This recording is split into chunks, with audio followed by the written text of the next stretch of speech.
Je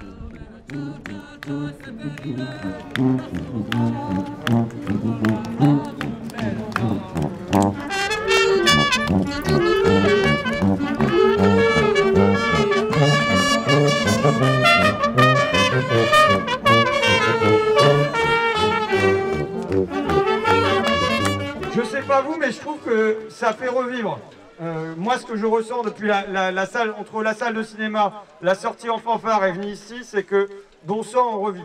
Je vais donner la parole après au gars de Uber, et il y a General Electric aussi qui est là. Je vais avoir un petit propos introductif sur justement leur but, c'est de ne plus nous permettre ça. Et je pense, enfin ça y est, je pars dans mon délire moi. Mais je pense qu'il y a un but. Si vous voulez, dans un premier temps, le Covid, pour eux, ça a été un obstacle. Parce qu'il fallait cesser les déplacements, cesser les échanges, c'était vraiment, ça allait contre toutes leurs pensées. Et dans un deuxième temps, c'est devenu une aubaine. C'est une aubaine pour installer le distanciel, le numérique de la Startup Nation à la place de la présence et de la rencontre. C'est une aubaine pour tout décider d'en haut, jusqu'à l'heure à laquelle on peut sortir, à combien de kilomètres on a le droit d'aller, est-ce qu'il faut une attestation ou pas, avec une hyper-verticalité. Et je pense que c'est une aubaine pour faire disparaître les corps. C'est mon délire du moment, donc j'y vais. Mais je pense que la gauche, le peuple, il peut faire obstacle que par son corps rassemblé, que par l'existence d'un corps social. Et que leur but, c'est de dissoudre le corps social, c'est de faire de nous des particules élémentaires, chacun devant son écran, et qu'il n'y ait plus d'espace de rencontre. Dans un premier temps, il y a eu la crise des Gilets jaunes. Les Gilets jaunes, qu'est-ce qu'ils ont fait? Ils sont venus poser leur corps comme obstacle dans les manifestations, mais poser leur corps comme obstacle aussi sur les ronds-points. Et c'est par la force policière qu'on a fait dégager les corps. C'est par la peur installée dans les corps, la peur d'avoir le corps meurtri, qu'on a fait dégager les manifestations et que les bulldozers sont venus sur les ronds-points pour les évacuer. Et là, la crise sanitaire est venue quelque part à une menace extérieure, ajouter une menace intérieure, qui est la peur du Covid, on va se choper quelque chose et ainsi de suite, qui fait qu'on doit dégager de l'espace social. Leur obsession, leur obstination à dire que c'est dehors qu'on va choper le Covid contre toutes les réalités épidémiologiques, qui disent bien qu'on a beaucoup moins de risques d'attraper le Covid ici, dehors, qu'on en a dans un open space au bureau. Et pourtant, c'est de dehors qu'ils veulent nous évacuer. Et je pense qu'on doit avoir comme obsession, dans les temps à venir, de récupérer la rue, récupérer l'espace public, que de remettre nos corps dehors. Et je dirais même, la restriction des libertés qu'ils nous ont imposées, qui nous imposent encore, elle peut presque être, alors moi je fais du judo, c'est-à-dire je me sers de l'obstacle pour m'appuyer dessus. Mais ça peut presque devenir une force pour nous. C'est-à-dire qu'aujourd'hui, déambuler derrière une fanfare est un acte révolutionnaire. Aller regarder un film est un acte révolutionnaire. Danser dans la rue est un acte révolutionnaire. Et je dirais qu'on pourrait créer un mouvement qui simplement viendrait danser la valse dehors et serait révolutionnaire, ou viendrait jouer au beach volley dehors et ça serait révolutionnaire. Et je pense que moi je viens ici pour souffler sur les braises et espérer qu'on fasse de ce printemps un printemps populaire, un printemps joyeux, un printemps festif, un printemps où on reprend du pouvoir sur nos vies. Voilà ce qu'on doit poser pour les semaines et les mois à venir, contre la peur qu'ils veulent nous instiller. Vous l'avez vu, c'est une séquence du film, je vous l'ai dit, qui moi me paraît la plus forte, c'est quand Jeannette vient nous dire « Ah, nous on a peur », et puis qu'elle sort de mon bureau sur la pointe des pieds, et à la fin, elle prend la parole à la tribune. Ce qu'on fait avec Jeannette, il faut qu'on le réussisse pour tout le pays. Déjà avant le Covid, le monde du salariat, c'est un monde où domine la peur.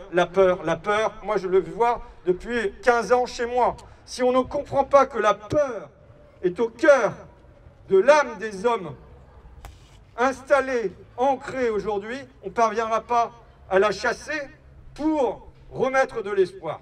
Et voilà, vous êtes les braises là aujourd'hui, mais vous étiez 800, il me semble, à la manif sécurité globale hier, c'était hier hein, la manif sécurité globale, ce sont les braises d'où doit repartir un espoir pour ce printemps. J'espère, j'y crois et je vous remercie d'être là. Et à la fin, c'est nous qu'on va. Et à la fin, c'est nous qu'on va.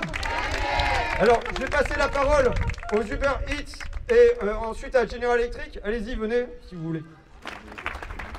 Bon bah du coup déjà merci pour l'invitation. Nous on est venus à 4 livreurs du syndicat CGT Uber Eats Deliveroo de Lyon. Donc très rapidement pour vous présenter nous ce qu'on fait depuis plusieurs mois maintenant, depuis la création du syndicat au mois d'octobre. On mène beaucoup d'actions de grève sur des revendications qui portent à la fois sur la question des rémunérations, sur la fin du paiement à la tâche, sur la question des blocages de comptes qui sont en fait des licenciements qui ne disent pas leur nom, mais aussi sur la question des régularisations des travailleurs sans papier. Donc là on peut avoir une pensée notamment pour nos collègues qui se sont fait arrêter cette semaine par la police nationale et municipale, parce qu'il y a beaucoup de contrôles, y compris hier on était en manifestation sur cette question-là. Et enfin le dernier gros bloc de nos revendications de la grève des livreurs, ça porte sur la question de la protection sociale et de la sécurité sociale, puisqu'aujourd'hui nos employeurs Uber ou Deliveroo ne payent pas de cotisation, donc ne nous ouvrent pas de droit au chômage, et du coup se permettent quand même de nous bloquer nos comptes et tout. Là encore, y compris nous, on n'a pas d'accès à l'assurance, on n'a pas d'accident du travail, on n'a pas d'arrêt de maladie, etc. Donc pareil, nous hier, on a un collègue qui est décédé, donc pareil, on a une pensée émue pour lui, un collègue gréviste qui est décédé hier matin, à Villeurbanne, pas très loin d'ici. Et du coup, voilà, nous on est en grève depuis le mois d'octobre maintenant, quasiment toutes les semaines. C'est une lutte qui est inédite, puisqu'elle porte sur des travailleurs qui sont atomisés, précarisés, et le métier, on le voit, nous, de toute manière, il se précarise de plus en plus, on est payé de moins en moins, et du coup, ça nous pousse à nous mettre en danger de plus en plus sur les routes. Mais voilà, nous, maintenant, on essaie de relever la tête, on essaie de s'organiser. Au syndicat de Lyon, on est maintenant une trentaine de livreurs. Il y a tout, il y a des livreurs qui sont sans papier, il y a des livreurs en scooter, en vélo, etc. Nous, ce qu'on porte, c'est le mot d'ordre de l'unité, pour faire la lutte, pour gagner des droits. Et pour nous, c'est important aussi, parce que ce statut-là d'auto-entrepreneur sous lequel on travaille, il permet à nos employeurs de se situer en dehors de tout le droit du travail. Et voilà, du coup, pour nous, c'est vraiment très important aussi parce que ça ouvre des brèches pour le patronat pour attaquer d'autres secteurs à travers ce statut. Et du coup, voilà, nous, on pense que c'est par la lutte qu'on va obtenir des nouveaux droits. C'est pour ça qu'on mène des actions de grève. C'est pour ça aussi qu'il y a des syndicats CGT qui se montent un peu partout pour les livreurs dans plein de villes. Je pense à Toulouse, à Bordeaux, à Nantes, à Cherbourg, à Dijon, à Limoges, ou ici à Lyon, enfin il y en a vraiment de partout. Et du coup voilà, nous ça nous permet aussi de s'organiser, de lutter. Et on continue de le dire aux plateformes, on se laissera pas faire, on se laissera plus faire. Et maintenant c'est terminé parce qu'ils nous cassent nos droits constamment, etc. Je vais juste passer la parole à Ludo, et puis après évidemment s'il y a des gens qui ont des questions sur nous, la lutte qu'on mène, etc. Mais après pour nous c'est vraiment important d'être là. Et voilà.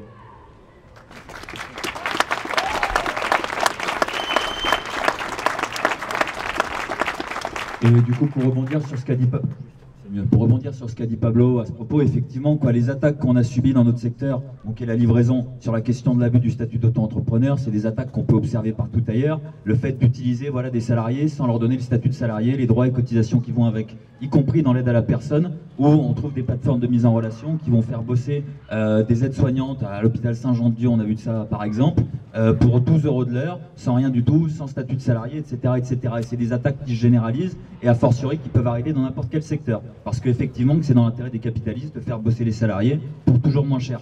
Du coup, il se trouve que beaucoup de luttes qui ont été évoquées, et je vais même revenir sur un truc qu'a dit François qui me paraît important dans le documentaire, c'est dit à deux moments, juste avant la proposition de loi refusée et juste après, que s'il n'y a pas de mobilisation des salariés concernés, le rapport de force il ne pourra pas se construire et c'est pas ça qui permettra de gagner de nouveaux droits. Et du coup, c'est comme ça qu'il faut qu'on réfléchisse et qu'on se pose les conditions de comment construire ce rapport de force, comment faire converger nos revendications autour de quelque chose qui nous permette de gagner le progrès social à tous. Nous, les luttes qui ont été évoquées du coup dans le documentaire, on les connaît indirectement parce que par le biais de la CGT, on a pu voir dans notre union locale par exemple des collectifs d'aide à domicile qui étaient toutes concernées par les mêmes conditions de travail mais qui ne le savaient pas parce qu'elles bossent, comme on l'a vu là, éparpillées à droite à gauche pour des employeurs différents. Elles peuvent tourner dans tout le département. Même chose pour les AESH, donc la camarade l'a dit tout à l'heure, qui sont affectés à des piales où elles peuvent bouger du jour au lendemain. Ou pareil, 4000 AESH sur le département, elles ne se connaissent pas forcément. Et c'est une fierté de voir que la CGT aujourd'hui, elle est en capacité également d'organiser les travailleurs les plus précaires, de défendre leurs revendications et de créer les conditions d'un progrès social garanti à tous. Donc voilà, merci de nous avoir invités aujourd'hui et bon courage à tous dans cette lutte. Bravo à tous. Comme tout bavard, je vais rajouter des trucs. D'abord, le rôle de Macron là-dedans. Désolé, je sais, c'est ma petite obsession. Non, aujourd'hui, il y a une lutte qui est européenne. Et une lutte qui se déroule aussi au niveau de l'Europe pour que les travailleurs de Uber et compagnie soient reconnus comme des salariés. Et le rôle de la France pour l'instant, le rôle de Macron est de freiner ça. Il cherche plutôt à freiner la reconnaissance comme salarié qu'à appuyer pour que vous soyez reconnus des salariés. Là, j'en réfère à ma collègue du Parlement européen, Leïla Chebine, qui se bagarre beaucoup sur le dossier des plateformes numériques. Ensuite, sur une autre chose, c'est l'importance du statut. Pourquoi ils se bagarrent, les femmes, dans le film? Parce que quelque part, elles sont déjà pré-ubérisées avant Uber et qu'elles veulent un statut. Statut, revenu, statut, revenu, statut, revenu. Et leur obsession, y compris pour la fonction publique, pour les enseignants, pour l'hôpital, pour les agents d'entretien à l'hôpital, c'est de casser le statut, casser le statut, casser le statut. Parce que le statut, c'est quelque chose qui est solide, qui nous permet de nous appuyer dessus, et ils ne veulent pas qu'on ait une base solide sur laquelle s'appuyer dessus. Donc il y a des métiers sur lesquels on ne doit pas renoncer au statut, et il y a des métiers sur lesquels on doit construire du statut. Le dernier point, pour moi, à quoi ça fait écho, c'est la jeunesse dans cette crise. La jeunesse qui est, pour moi, doublement touchée. Elle est touchée parce que, qu'est-ce qu'on a fait? On a demandé à la jeunesse de se confiner pour protéger les personnes âgées, c'est l'évidence. Et en même temps, qui va payer le prix de la crise? Ça va être les jeunes, qui la payent déjà, et sans que le gouvernement mette les mesures les plus minables, les plus minimums en place pour assurer que ça ne dégringole pas dans la pauvreté. Je veux dire que le RSA jeune, il aurait dû s'imposer comme étant une évidence, tout comme d'évidence, on est venu au secours des bars, des hôtels, des restaurants, des entreprises, et ainsi de suite. Et tant mieux si on l'a fait pour les entreprises, mais à l'évidence, il fallait le faire et il faut le faire aujourd'hui pour les jeunes. C'est le minimum du minimum. Voilà. Je vous remercie. Yves. Juste sur cet élément, pour rebondir un peu dessus aussi, dans les revendications de la CGT en général, pas que notre syndicat, on trouve l'idée d'une sécurité sociale intégrale, donc contre tous les risques de la vie en termes du coup d'incapacité à travailler. Et cette revendication d'une sécurité sociale intégrale, elle nous est essentielle à nous tous, et je vais juste faire un rajout, parce que du coup François m'a dit que tout le monde n'avait peut-être pas compris. Notre collègue du coup qui est décédé, c'est en accident du travail qu'il est décédé hier par exemple. Un collègue avec qui on avait rencontré Leïla Chebine, du coup, qui est l'eurodéputé qu'a cité François, il n'est pas là aujourd'hui parce que lui il est en accident du travail et qu'il a un plâtre depuis 2 semaines. Donc c'est une réalité effectivement qui nous pousse à défendre la sécurité sociale, qui est un des principaux conquis de la classe ouvrière et qu'on a tendance à oublier un peu vite. Voilà tout. Merci. Merci à toi. Il y a des camarades de General Electric. Donc General Electric à Villeurbanne, je pense que beaucoup de gens connaissent, c'est une entreprise qui travaille dans l'énergie. Qui est un fournisseur d'EDF et qui est sur des activités que nous on juge essentielles.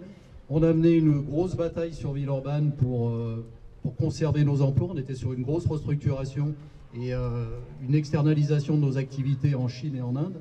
Et donc on a mené une grosse bataille et c'est ce qui m'a marqué un petit peu dans le film, c'est que effectivement on a été chercher l'appui des politiques, l'appui des médias, des politiques pour mener notre bataille. On est monté jusqu'à Paris. Donc ça m'a rappelé un peu le film, finalement, un petit peu ce qu'on a mené comme bataille. Mais la leçon que je tire de toute la bataille qu'on a menée, c'est que sans mobilisation, et c'est ce qui est aussi dit dans le film et ce qui a été dit par le collègue d'Uber, c'est que sans mobilisation importante des salariés, on ne fait pas avancer les choses. Et on le voit bien dans le film, les parlementaires, ils vont pas bouger simplement parce qu'on dépose un texte de loi. Donc il y a un besoin très important de mobiliser les salariés, mais aussi de se rassembler, de rassembler la classe ouvrière d'une manière générale. Et le film le montre très bien aussi, les auxiliaires de vie ou les femmes de ménage, c'est aujourd'hui des gens qui sont invisibles pour la société.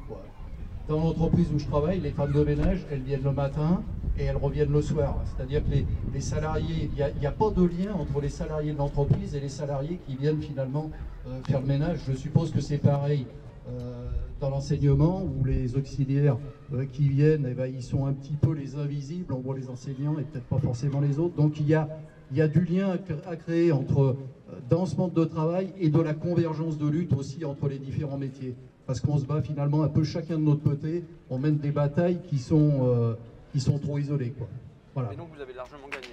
Et on a, alors oui, il faut quand même dire ce qu'on a obtenu. On a réussi finalement à sauver quand même nos emplois. Il y a eu des interventions au niveau de l'Assemblée, de François notamment, mais aussi de Bonnel, avec qui je me suis engueulé profondément. Mais il y a eu quand même, autour du dossier General Electric, le pouvoir politique s'est quand même bougé. Et on a réussi sur notre établissement finalement à garder nos activités.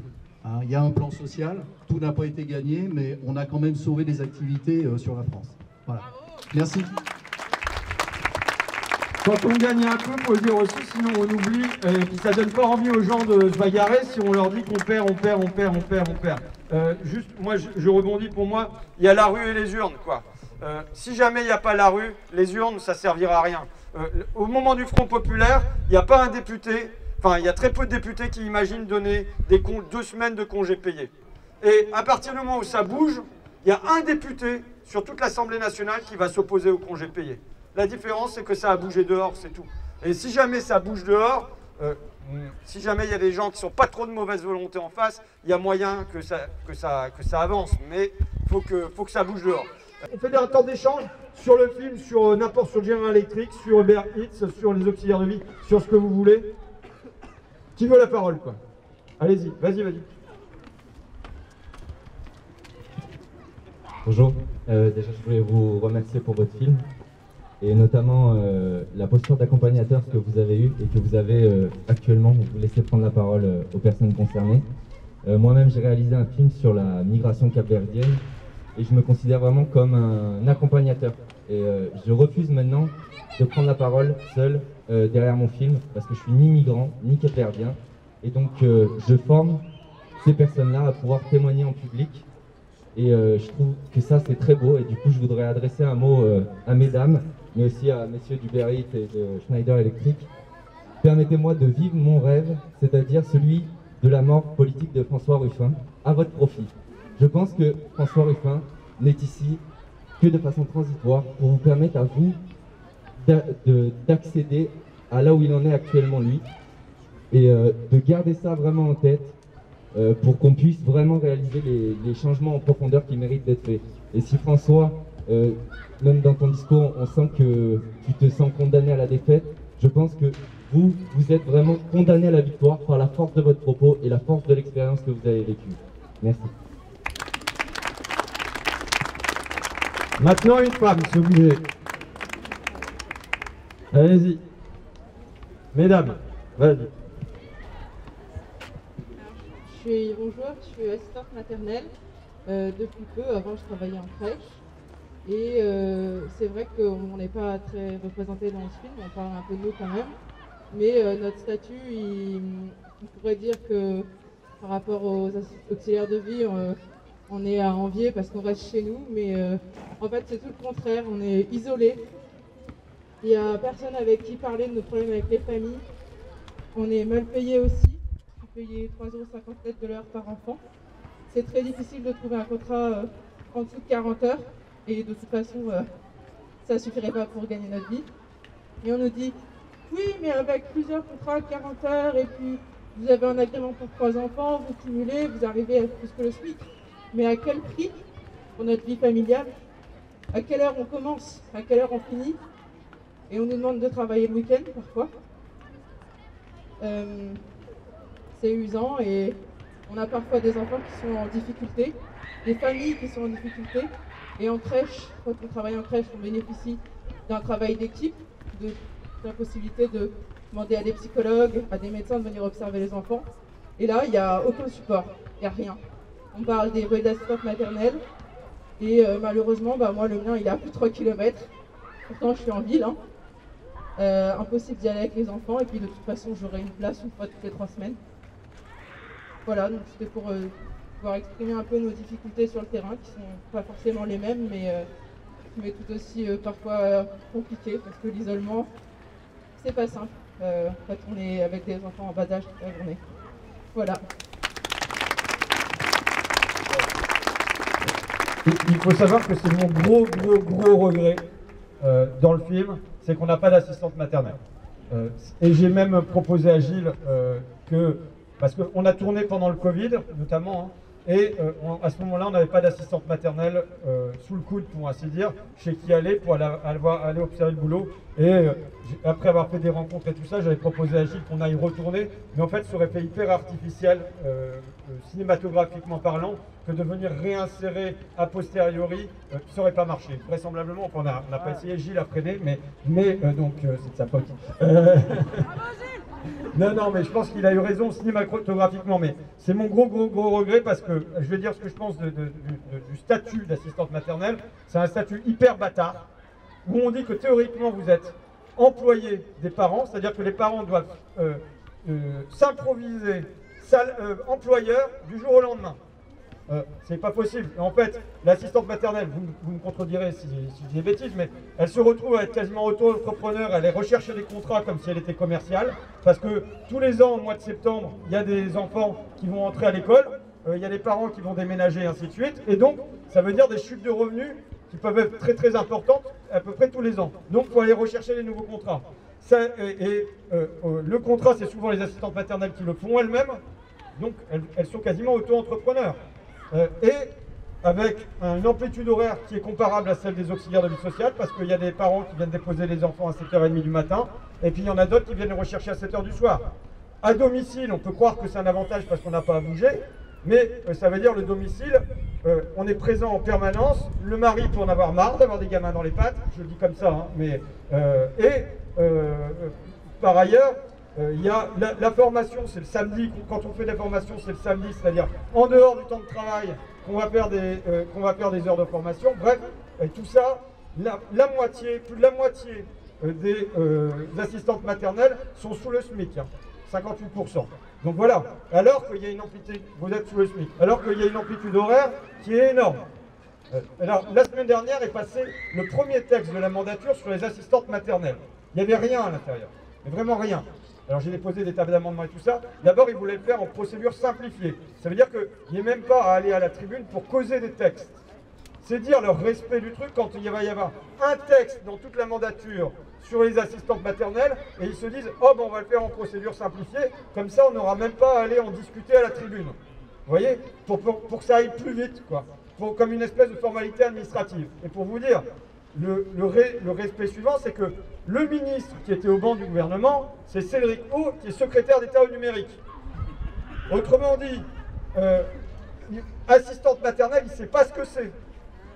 Il ne sait pas. Il ne pouvait pas répondre aux questions sur la formation, il ne peut pas répondre aux questions sur les horaires, il ne peut pas répondre aux questions sur les salaires, mais ça ne leur les dérange pas d'envoyer un mec qui ne connaît rien du tout au dossier, parce que, au fond, ça traduit le mépris à l'égard de ces professions dans la société.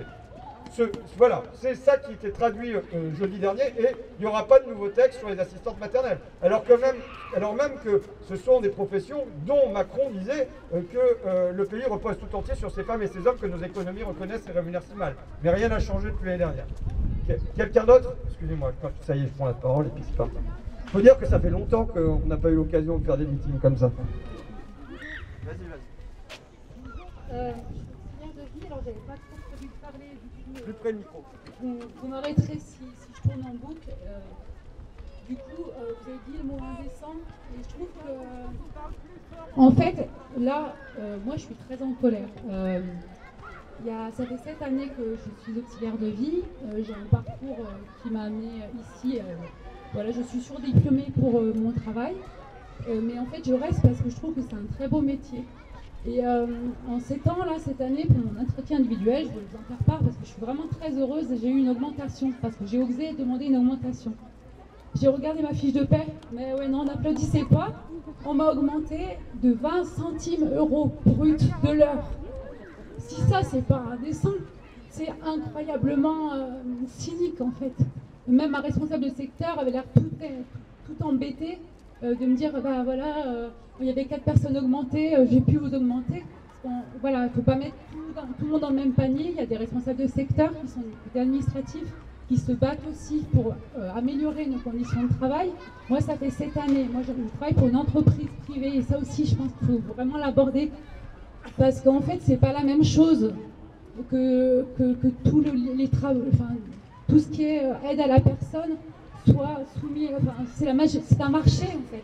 La majorité des boîtes se font évoluent, se développent. Moi, mon entreprise qui m'offre 20 centimes de l'heure brut de plus pour mon travail, mine de rien, elle monte des agences, elle continue à monter des agences. Il y en a 6-7 à Lyon, il y en a 2 à Paris, il y en a une nouvelle à Grenoble. On veut bien, enfin, on a de l'argent pour monter une nouvelle agence. Et il y a quand est-ce qu'on se dit, et les employés, en fait, parce qu'il y a plein de personnes qui travaillent dans ces milieux-là, qui acceptent de faire des horaires de merde pour un salaire de merde, et c'est pas croyable. Je veux dire, on accompagne les gens toute la journée. Il y a des personnes qui n'ont pas de formation, donc elles ne disent rien parce qu'elles sont déjà bien contentes d'avoir un travail, et on leur donne même la formation. Elles peuvent avoir un diplôme et elles sont contentes. Et moi, j'ai pas de diplôme, mais c'est pas pour ça que je fais pas un bon boulot. Enfin, il y a plein de trucs à dire, mais vraiment, il faut faire quelque chose. Et même moi, j'ai un peu, là, j'arrive pas à parler, mais je sais un peu m'exprimer et je sais un peu défendre mon bout de gras. Moi, j'ai eu des évolutions un peu personnelles. Je travaille plus les week-ends, mais parce que j'ai osé demander, en fait. Mais un peu en ayant peur, en me disant, tu demandes ça, en me disant, bah, si on refuse, voilà, bah, peut-être que tu partiras. Mais il y a plein de filles qui n'osent pas parler, et on est tout seul, en fait. Donc en fait, moi, là, j'ai qu'une envie. Ça fait 2 semaines que je macère une lettre que j'arrive pas à écrire à la RH, parce que c'est des boîtes qui ont des RH maintenant, c'est des groupes, en fait. Et je n'ose pas parce que j'ai un peu les jetons, en fait. Et la peur, voilà, enfin, j'arrête là parce que... Mais c'est ça, en fait, on est tout seul. Et même se mettre en grève, manifester, c'est hyper culpabilisant, en fait. Parce qu'il y a Madame Machin qui va vous dire, bah, enfin, vous venez pas nous voir, qu'est-ce que vous faites dans la rue, vous feriez mieux nous... Enfin, c'est très culpabilisant, en fait. Donc voilà, voilà, on a besoin, vraiment, c'est des secteurs qui ont besoin d'aide, en fait. Voilà.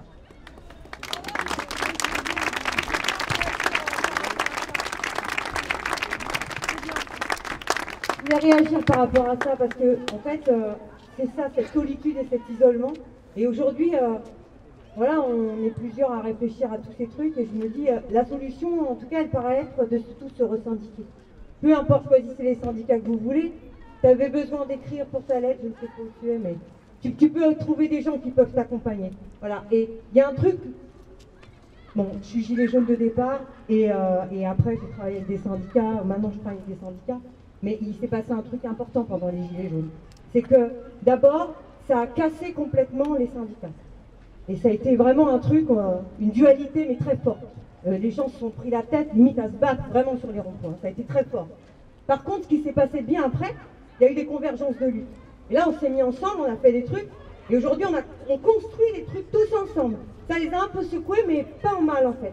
Il s'est passé vraiment un truc, une réflexion de se dire, c'est vrai, putain, ils sont sur le terrain, ils prennent des risques, ils font des trucs. Nous, on est un peu habitués avec les trucs administratifs, tout machin.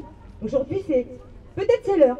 En tout cas, ça sent plutôt bon, et il faut y aller, il faut s'unir, peu importe quoi, des associations, et puis faire des AG, et puis faire voilà, des trucs populaires, chanter le dimanche matin, enfin, tout est possible, comme on disait, tout est une histoire, tout est de la lutte aujourd'hui. Tout est de la politique et il faut l'assumer fièrement, parce qu'on n'est pas rien et qu'on n'est pas invisible, c'est pas vrai.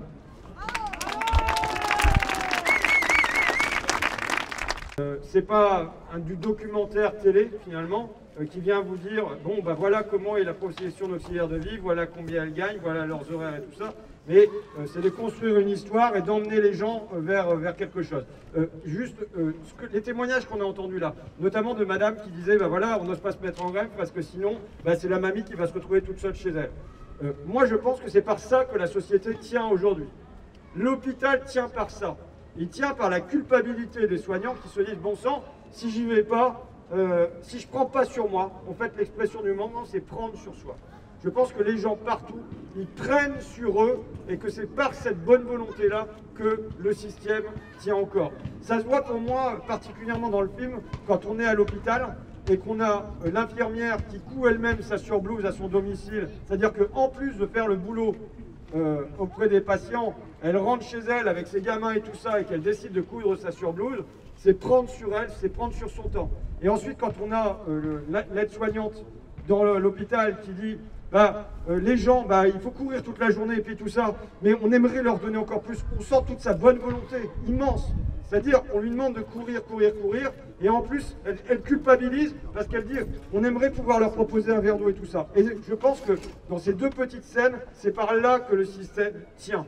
Il tient parce qu'on se dit, bon, c'est des gens, on ne peut pas les laisser tomber, on ne peut pas faire grève et ainsi de suite. Maintenant, je suis d'accord avec Madame Gilet Jaune, c'est chez moi, à ma permanence, j'ai une grande banderole avec marqué dessus, organisez-vous. et avec Joe Hill qui était un révolutionnaire américain, qui s'est fait accuser de crimes qu'il n'avait pas connus, du coup, qui allait être fusillé, et qui, dans la nuit, avant d'être fusillé, adresse une lettre à ses camarades, et il leur dit « Ne me pleurez pas, organisez-vous ». Et s'il n'y a pas d'organisation, en face, ils sont organisés. En face, ils sont organisés ici, pour tirer les avantages de toutes les situations. Pour eux, c'est des fenêtres d'opportunité. Et là, ils saisiront la crise comme une fenêtre d'opportunité. Ils sont organisés au niveau national, ils sont organisés au niveau européen, ils sont organisés au niveau international. Et nous, on peine parfois à s'organiser au niveau d'une ville. Donc voilà. Et évidemment, c'est organisez-vous, organisez-vous, organisez-vous. Vas-y. Moi, il y a quelque chose qui est vraiment très intéressant, je trouve que vous avez dit, c'est le fait de faire un acte révolutionnaire, d'occuper un cinéma, parce que avec cette crise du Covid, effectivement, c'est toujours, on divise pour mieux régner, on vole la vie des gens toujours pour leur ôter leur envie de se révolter. Je comprends pas les jeunes aujourd'hui, comment ils font pour supporter ça, moi, voilà. Mais s'il y a quelque chose à travers le mouvement des Gilets jaunes qui a été assez merveilleux, c'est qu'on s'est retrouvé avec des gens du RN, avec des syndiqués, avec des chômeurs, avec tout et n'importe quoi, et qu'ils ont commencé à discuter entre eux, alors que d'ordinaire, ils n'auraient jamais mis quoi que ce soit en commun.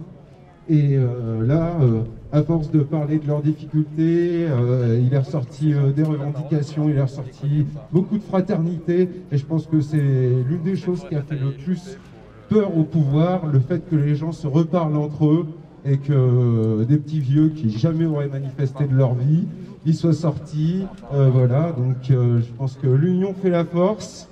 Et j'espère qu'il va y avoir un deuxième boom.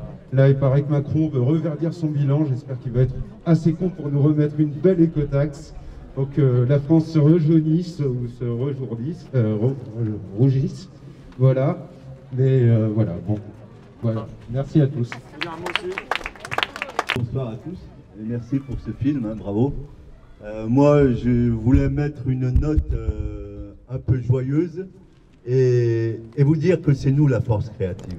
Je crois qu'il ne faut pas qu'on soit modeste. Alors, je vais vous dire, nous on veut tout l'argent. Vous êtes d'accord avec moi? Si je mets un trait d'union entre art et genre, est-ce que vous êtes toujours d'accord avec moi? Eh oui, encore plus. Parce que nous, on veut l'esprit au-dessus de l'outil. L'art des gens, l'art avec son trait d'union des gens, c'est l'esprit, c'est notre esprit, c'est nous qui créons les choses. L'argent, le leur, c'est un outil. Et eux, ce qu'ils font, c'est que l'outil est au-dessus de l'esprit. Donc nous, on veut toute la boulangerie. Et ça, c'est une chanson que j'ai écrite. Et bon, le CD devrait sortir dans un mois. C'est une chanson de lutte et c'est un CD qui est fait pour venir en soutien aux brigades de solidarité qui se montent sur Saint-Étienne et qui aide plus d'une centaine de familles. Bon, si j'ai le temps, je vous chante le refrain, hein, et puis après on verra. Nous on veut toute la boulangerie, nous le pain on sait le faire. Nous on veut toute la boulangerie, c'est nos mains qui l'ont bâti. Leur gâteau, il est empoisonné au glyphosate, aux pesticides fourrés. La boulange, ils vont la crever. Nous, on va la récupérer. Nous, on veut tout. Nous, on veut tout. Nous, on veut toute la boulangerie. Nous, le pain, on sait le faire. Nous, on veut toute la boulangerie. C'est nos mains qui l'ont bâti. Ils n'ont que de mauvaises manières, pendues aux bulles financières. Nous avons tous les savoir-faire, nous voulons bien vivre sur terre. Nous on veut tout, nous on veut tout. Nous on veut toute la boulangerie. Nous le pain on sait le faire. Nous on veut toute la boulangerie. C'est nos mains qui l'ont bâti. Le salaire à vie fonctionne très bien, merci. La sécu sociale, bientôt intégrale.